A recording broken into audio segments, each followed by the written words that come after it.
the influential role of this important forum. Ladies and gentlemen, Davos Forum comes back again to Sharm el-Sheikh and to the Middle East, and the whole world is witnessing a crossroads amidst regional and international challenges, where the whole world faces severe economic crisis that started by the collapse of the U.S. real estate and financing market, and the rates of economy started to retreat. The world is overcoming severe waves that witness unprecedented increases in the prices of energy, the basic foods and the materials, and affect greatly, in the first place, the poor countries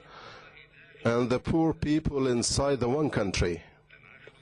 This forum is held while these issues have become the topic of the issue of both the developed and developing countries, and the business of the international institutions and organizations and those who work in politics and the academia, together with the thinkers, the economists, and those who are interested in the affairs of the world.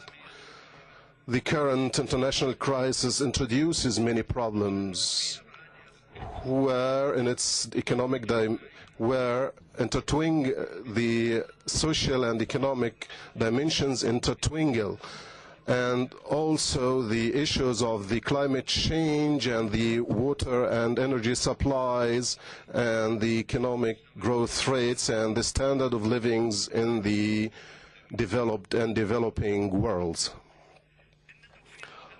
Providing food security to the poor represents a basic challenge, and it is a great responsibility towards the poor and the least the minor income people, including the poor people of the rich developed countries. And this target should not be a point of auctioneering that raises the rises of prices and orientations that use the food of people as a fuel to the machine. Is it reasonable that some people go on in producing the biofuel supported by their governments? Is it reasonable or acceptable that the agricultural crops be used in producing ethanol in order to increase the crisis of food?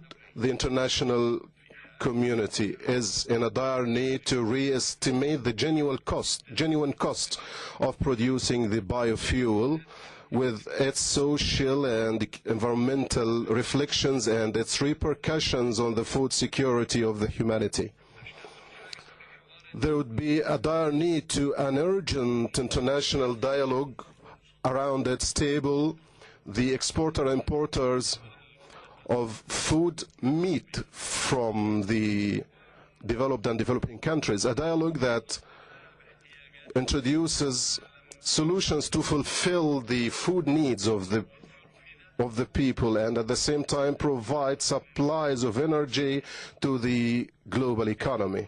A dialogue that results in solutions we all agree upon and abide by.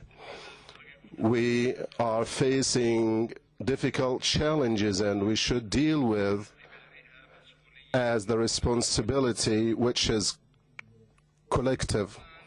We all face the effects, the negative effects of the climate change and all the related types of production and consumption, and all what it may cause of drought, desertification, and phenomena of global warming.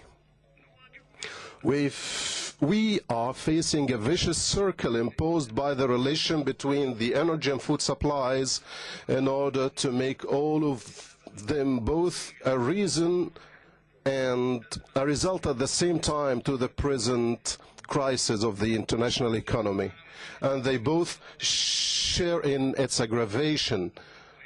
to the extent that they threat by turning it into a chronic crisis unless we all do our best to contain it.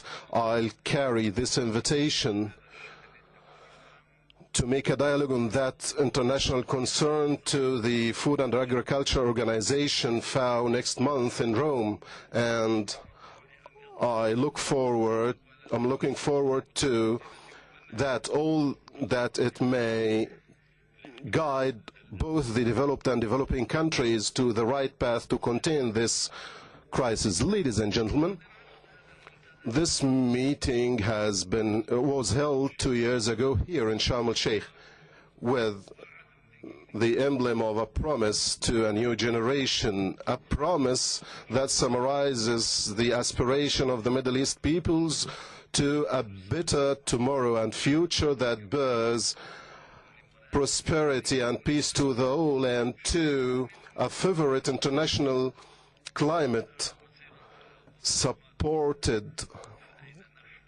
support its march and aspirations. And where are we now from that promise? Has the world and the Middle East become in a better standard to make it fulfill it? Here in this hall I invited to stand against the constant rise in prices of energy, and I called for redressing the orientations of the world economy and the structural imbalances in the public budgets of some big economic powers, and to the imbalances in their exchange rates. I called for supporting the agricultural commodities and warned from the protective orientations of some developed and developing countries and from its repercussions on the international trade and the Doha round negotiations.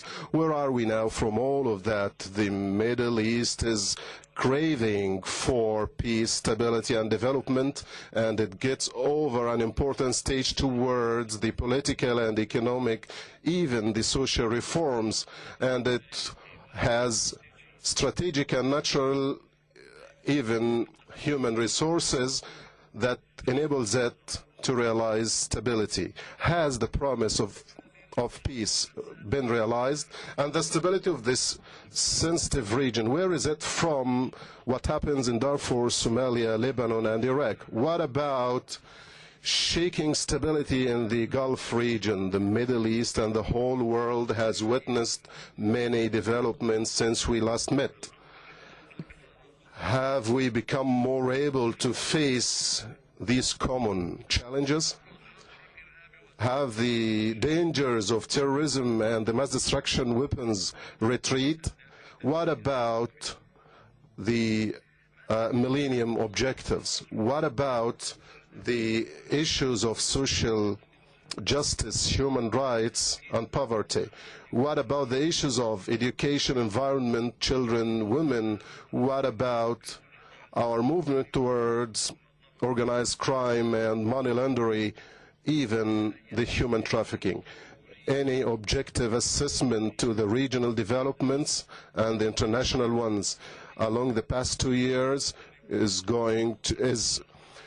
will recognize that the expectations of the Middle East towards peace and stability has not come true, and that the international atmosphere did not support these eligible aspirations.